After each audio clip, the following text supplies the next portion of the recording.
Hello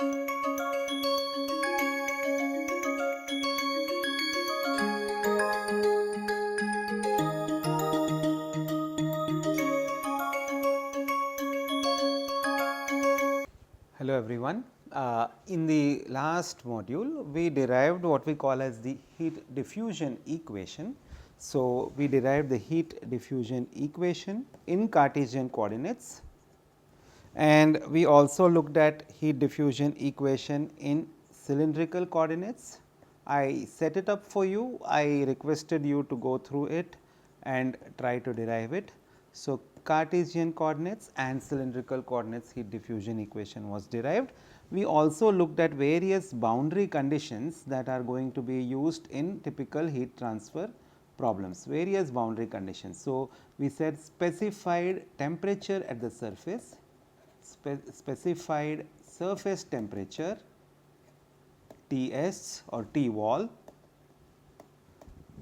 We also looked at the second type of boundary condition, which is the heat flux boundary condition. So, which is specified q double prime at the wall at x location, x is equal to 0 or x is equal to L, and an offshoot of this was insulated boundary condition, which is a special case where q double prime equal to 0, which means dt by dx equal to 0, which is the insulated boundary condition definition. Okay. The last one was essentially convective boundary condition. So, where minus k dt by dx, we did an energy balance at the surface, and we said at x is equal to 0 or x equal to L, this is equal to h into t at location 0 minus t infinity, where h and t infinity refer to the convective heat transfer coefficient and bulk fluid temperature of the surrounding fluid. So, with this was the thing that we did in the last module, and we said that these equations are typically 3D, unsteady, then we have variable properties, variable thermal conductivity, and we have volumetric heat generation which is uniform, and of course, rho Cp properties which are constant, etc. So, it is very difficult to solve these equations in the form they are in. So, we typically make assumptions. So, we made assumptions of the form. So, we looked at assumptions which could be steady state, which means differential with respect to time d by dt of anything would be equal to 0. Then we would say one dimensional in either x, y or z, which means your partial derivative, this would be equal to 0. The other assumption could be constant thermal conductivity, constant k value. So, all this, and of course, the fourth one no heat generation, no volumetric heat generation of course. So, any of these or all of these could be used as simplifying assumptions to make these equations far more tractable, so that we could get paper and pen or analytical solutions. So, what we are going to do right now is we are going to look at the governing equation in Cartesian coordinates, and we will look at these equation in Cartesian coordinates and try to solve them for some specific cases. So, that is what is shown in the subsequent slides. So, our objective is to solve for the one dimensional heat conduction equation in the plane wall, composite wall, as well as for a cylinder. What do I mean by composite wall? Single wall is basically a wall which consists of a single material of a known thermal conductivity. A composite wall could be combination of materials. So, I could have a brick wall of outside of the building, and then I could have insulation made of asbestos or something like that. So, two different materials. So, it is called as a composite wall. Of course, you have radial geometry like a cylinder, flow through a pipe, hot water flowing through a pipe. The conduction happens through the surface area, which is the pi d L. So, you have a wall thickness through which conduction happens. You could have insulation around it through which, so that heat loss to the environment is prevented. So, you want hot water to be transported across from one location to another. You do not want heat loss. So, you will insulate the pipe. So, you have a one dimensional radial conduction which is kind of prevented because of the insulation. That is also a composite wall. We also set up the spherical coordinate system equation for you and try to solve for the temperature distribution. So, the aim of this module and the subsequent 2 or 3 modules is to look at 1D steady state heat conduction equation for plane, cylinder and spherical systems, also for composite wall, and introduce the concept of thermal resistance, which is analogous to electrical resistance, which all of you have seen in electricity. You have resistance for current to flow, you should have a potential difference. Similarly, we will introduce the concept of thermal resistance. Okay. So, in one dimensional steady state heat conduction, we are going to look at constant property system. We also will look at a system where there is uniform volumetric heat generation, that we will solve a little later. Okay. So, first we are going to look at what we call as a plane wall. Plane wall is essentially a solid. So, it is just like a sheet, a thick sheet of metal through which heat is going to flow. You could think of your oven in your kitchen. So, the glass which is separating the food from the environment is a plane wall. On this side you have the oven where some pizza or something is getting baked, the temperature is around 250 degrees centigrade, 200 degrees centigrade. The outside is 27, 30 whatever temperature, and you would probably have a requirement that the outside glass temperature should not exceed 40 degrees centigrade or something like that. So, the heat from there should not be transported to the environment, that is the idea. So, we will look at a plane wall with no volumetric heat generation, and for that let us just take a look at this simple diagram.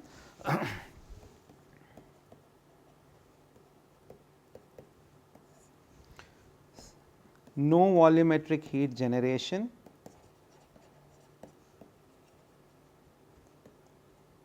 that means q dot equal to 0, 1D in x direction,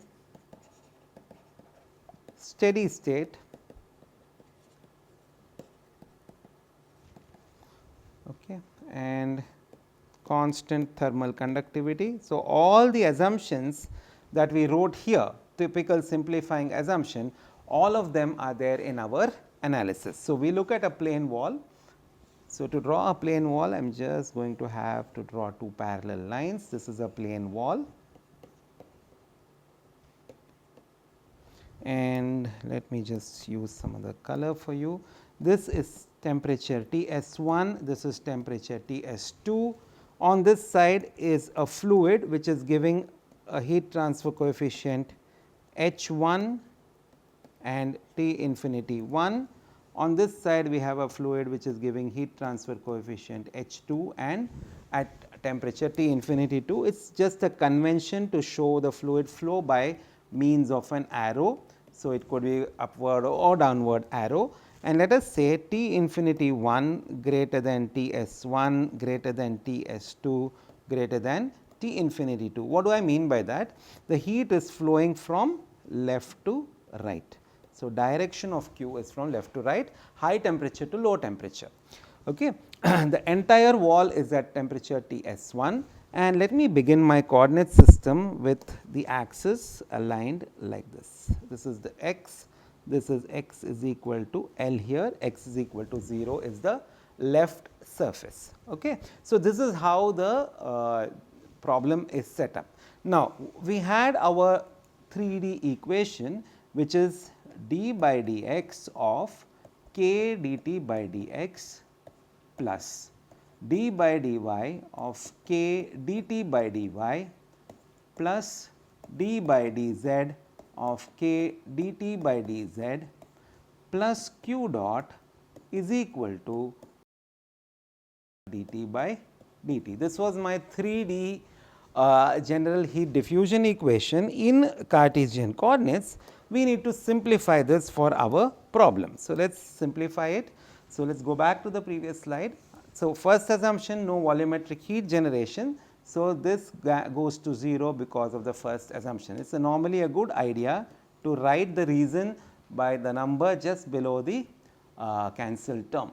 So, second one was 1D in x. So, I can drop off these two terms, assumption 2 1D in x. Third one is steady state and fourth is constant thermal conductivity. So, third is steady state and fourth one is constant thermal conductivity. Let me just write it in the next step here. So, based on these simplifications, the governing equation, I will remove the partial derivative because now d by dx therefore transforms to d by dx since it is 1D in x.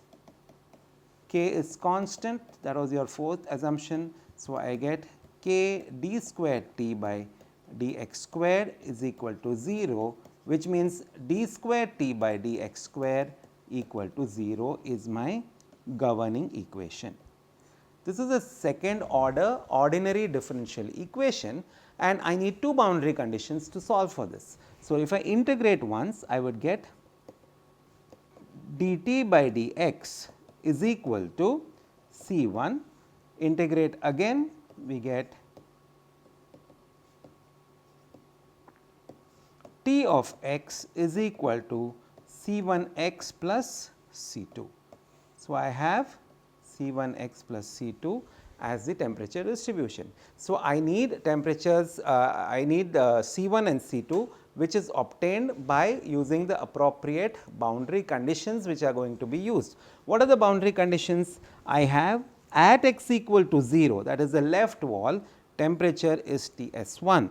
The second boundary condition is at x is equal to L, T is equal to Ts. So, if I use the next slide, boundary conditions 1, at x is equal to 0, T is equal to Ts1, boundary condition 2, at x is equal to L, T equal to Ts2.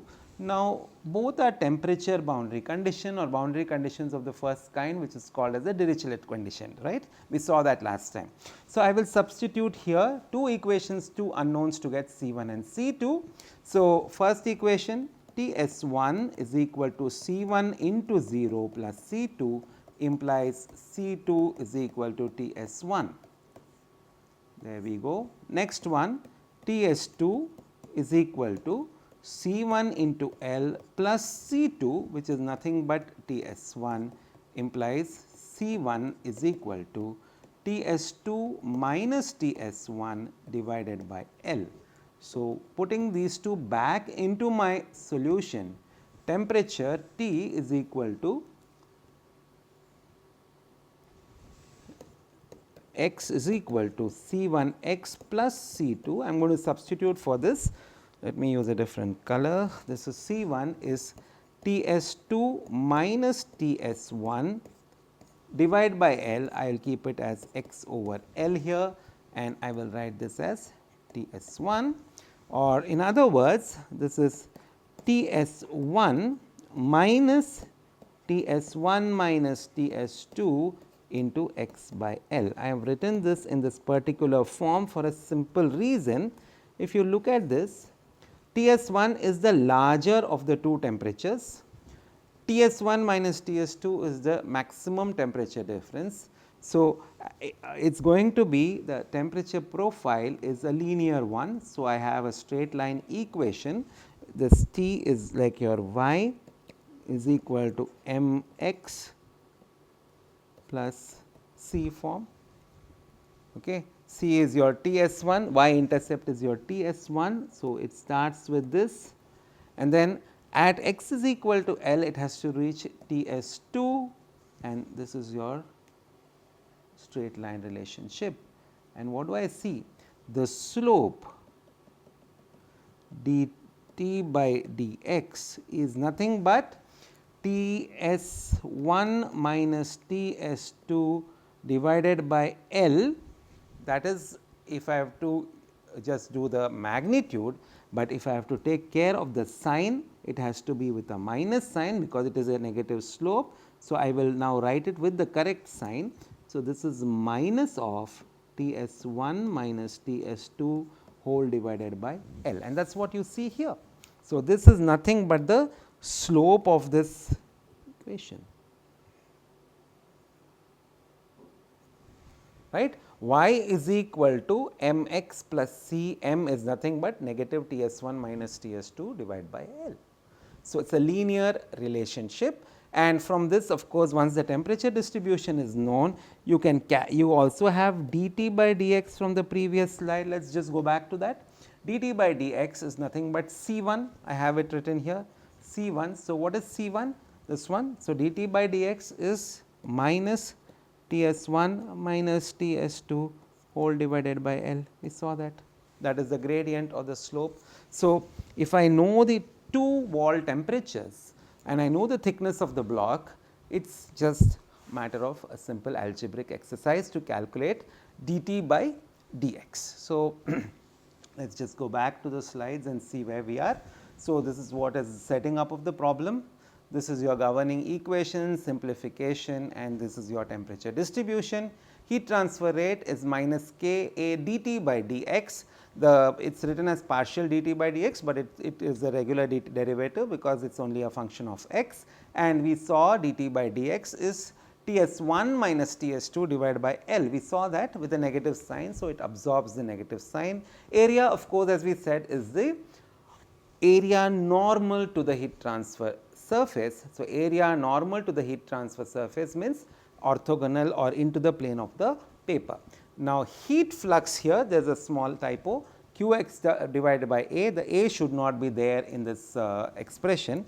In this expression, this A should not be there, it is just K over L into T s minus T s 1 minus T s 2, that is heat flux. Okay. So, that brings me to a very important concept. I will explain this concept first using the same example that we had, and then we will go to the slides. So, Q, if I were to write Q here in through this expression, is minus K A dt by dx, which is nothing but K into A T s 1 minus T s 2 divided by L, minus sign and minus sign, therefore, it becomes a plus sign. So, I am going to write this Q now as, let me use a slightly different color, T s 1 minus T s 2 whole divided by L over K A. What am I writing? Just pause a little bit and pay attention here. What am I writing? When will heat transfer be there? Heat transfer will be there if I look at this plane wall and I keep reducing this delta T, that means T s 2 becomes closer and closer. So, I keep on changing T s 2, I bring it almost equal to T s 1. So, my equation, the straight lines would become like this, like this, like this, and finally, when these two become equal, T s 2 equal to T s 1, there is 0 temperature difference.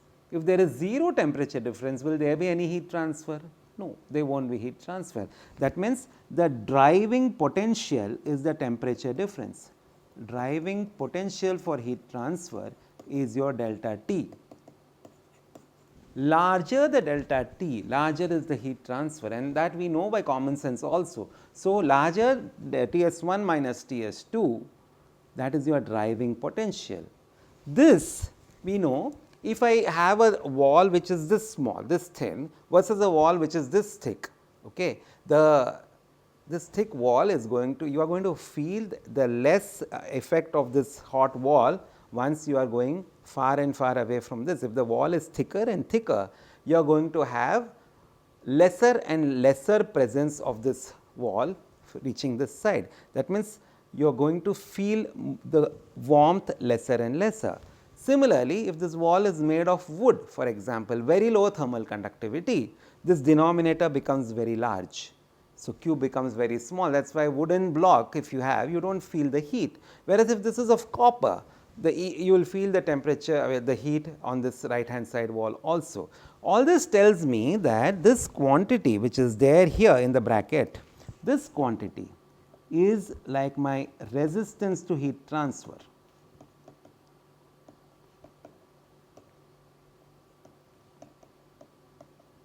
Resistance to conduction heat transfer. This is my driving temperature difference or driving potential, right. So, V divided by R is like your current in your electricity. This is like your current in electricity. I is equal to V over R. Similarly, I am going to say this, if I write Q is equal to delta T by, I have a way of saying this, everything else. I know this is not a very conventional way of saying it, everything else. I just have delta T on top and put everything down, that everything else is your resistance to heat transfer. I'll tell you why we are writing this everything else, because when you have radiation, it becomes a little complicated for you to write the resistance. So, we will just go back to the previous slide. Conduction heat transfer resistance is L over K A for plane wall. So, our conduction, we saw plane wall is R is L over K surface area. L is the thickness of the wall, K is the thermal conductivity of the wall material, AS is the surface area. This is something you need to remember, Now, let us go back one or two slides, and this is how we set up the problem. So, we have this temperature distribution. Now, having known this, I am going to draw this here. Okay. So, no, I will not draw this here because the figure gets corrupted. So, let me write this again. So, I will draw this here. This is my temperature distribution Ts1, Ts2, and this is H2 comma T infinity 2, H1 comma T infinity 1. Okay. The heat is coming from the left hand side, left wall to the solid, from the solid to the right wall, and then goes out by convection. So, here the mode is convection, here the mode is conduction, here the mode is convection again, right. Am I right here? So, this Q is the same because we are operating at steady state. So, Q is equal to H 1 A S into T infinity 1 minus T S 1. I am writing the magnitude. The same Q is equal to K A S T S 1 minus T S 2 whole divided by L. The same Q is now, let us write it as a different color, is equal to H 2 A S T S 2 minus T infinity 2, right. All are the same because steady state, whatever heat is coming in through the left wall is going through the solid and coming out through the right wall. So, this is the same Q here, right. So, if I now put this as, let me write it in a form which you like, T infinity 1 minus T S 1 is equal to Q divided by H 1 A S, T S 1 minus T S 2 is equal to Q divided by Q divided by K A S into L,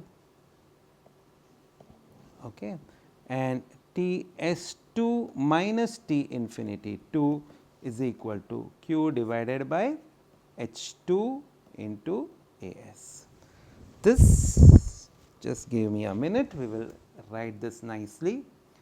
Okay. So, this is Q into 1 over H 1 A S, Q into L over K A S, Q into 1 over H 2 A S, right. Now, if I add this, what do I see? This one would cancel with this, this one would cancel with this, I get T infinity 1 minus T infinity 2 is equal to Q into 1 over H 1 A S plus L over KAS plus 1 over H2AS. Therefore, Q is equal to T infinity 1 minus T infinity 2 divided by 1 over H1AS plus L over KAS plus 1 over H2AS. What is this now? Remember, if I write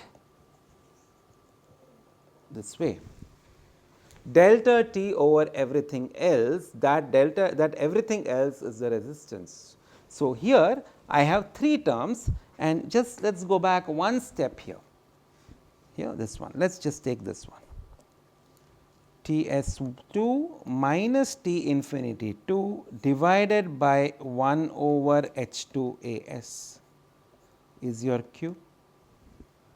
Q is delta T over everything else. This everything else is now 1 over H 2 A s, and we call that as convective resistance. This is R convection. In what was R conduction in plane wall? This was R conduction in plane wall. This is now R convection, 1 over H A s. So, what do I see here? I have Q is delta T total, maximum delta T, the largest one minus the smallest one, divided by what are the resistances in the path? I have a resistance for this convection here, I have a resistance for this conduction here, and a resistance for this convection here. So, when I put this together, I have Q is equal to T infinity 1 minus T infinity 2 divided by R convection 1 plus R conduction plus R convection 2, and we will say this is T infinity 1 minus T infinity 2 divided by sigma R thermal. And my circuit diagram. So, the circuit diagram I have to draw very nicely, very carefully. This is my plane wall. I have to draw the plane wall H 1 T infinity 1, T s 1, T s 2, H 2 T infinity 2, draw the arrows this way, put this L. The circuit diagram for thermal circuit would be like this.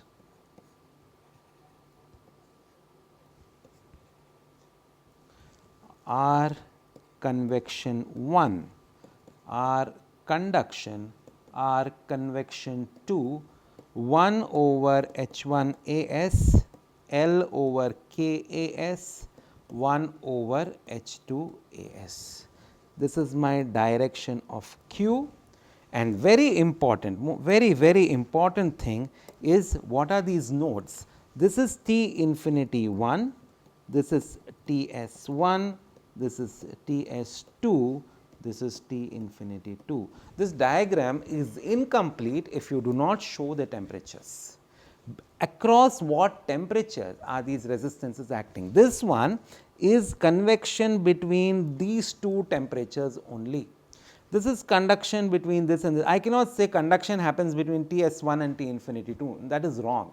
Okay. So, this temperature linear profile is happening because of conduction here, and then whatever happens here is because of convection. So, it is very important that when you draw the circuit diagram, you draw it with the plane wall above it. Make sure you show the nodal temperatures, that is T infinity 1, T s 1, T s 2, T infinity 2, write the appropriate resistances, show the direction of heat, because this circuit diagram is valid even if T infinity 2 is larger than T infinity 1. How do I know which is larger? This arrow tells me that the heat is flowing from left to right, which means T infinity 1 is greater than T infinity 2. So, this is for a single wall. Now, I could do the same thing if I had multiple walls. So, for example, I will have 1, 2 walls, and this is T infinity 1 H 1, T s 1, T s 2, T s 3, H 3 H 2, T infinity 2. I could have something like this. Okay. So, this is a copper and this is aluminum, does not matter, whatever, sandwich bottom vessel, you know, your pans are there with multiple materials. So, you could have like that. So, I would have two different materials, the logic remains the same. I would have one resistance for convection, one for conduction here, another for conduction here, another for convection here. So, 4 resistances, 5 nodal temperatures, T infinity 1, S1, S2, S3, infinity 2.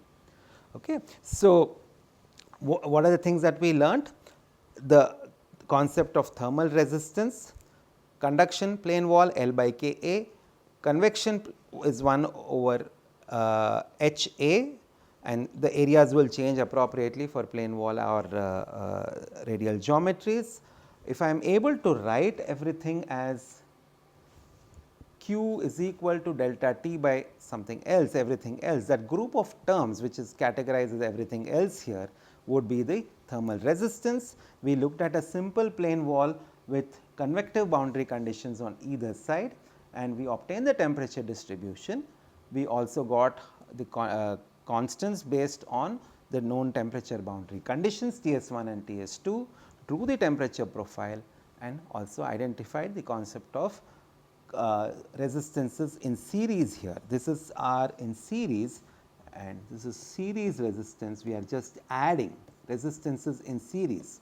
We are just adding these 3 resistances to give you the total thermal resistances. That means, when there are multiple resistances to the path for heat transfer between the temperatures T infinity 1 and T infinity 2, it is like your electrical circuit, you just add them in series. Okay. More on this in the next module. Thank you.